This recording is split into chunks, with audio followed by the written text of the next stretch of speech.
Friends, நம்ம இந்த இன்றைக்கி குட்டி கோழிக்கு தான் இது வைக்க போகிறோம். அதான் நாட்டுக்கோழி குஞ்சுக்கு. இதில் என்ன வைக்க போகிறோன்னா, இன்றைக்கி காலையிலே வெண்ணி தண்ணியும் தீவனமும் தான் வைக்க போகிறோம். இதில் என்ன ஸ்பெஷல்னால், நம்ம கோழி குஞ்சு பிடிச்சி இதுவரை ஒன்று தான் சித்திருக்காதுன்னு நினச்சாலே சந்தோஷம்தான். வேறு ஒரு கோழியும் இதுவரை சாவலை. இல்லைன்னா இதுக்கு முன்னாடி 2-3 கோழி போயிருக்கோம். இந்த தடவை என்னதான் ஒரு கோழியோடு நின்றுருக்கு.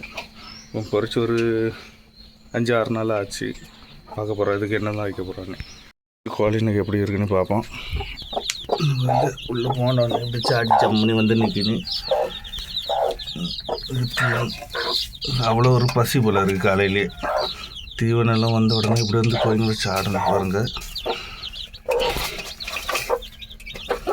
மெனக்கெட்டு தட்டி வச்சுருக்கேன், அது கீழே தட்டு. அடுத்தது தண்ணி தான் வைக்க போகிறோம்.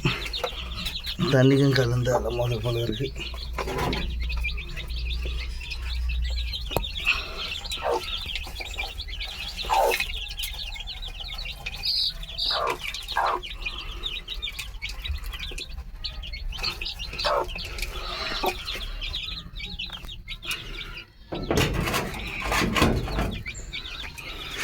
பதில் எப்படி இருக்குன்னு தீவனெல்லாம் தின்னுட்டு இதுவரை நம்ம வெளியே விடலை. வெளியே விட்டுருந்தோன்னா இன்றைக்கி காக்காலாம் தூக்கிட்டு போயிருக்கான். அதனால தான் வெளியே விடணும். இதுவரை விடலை.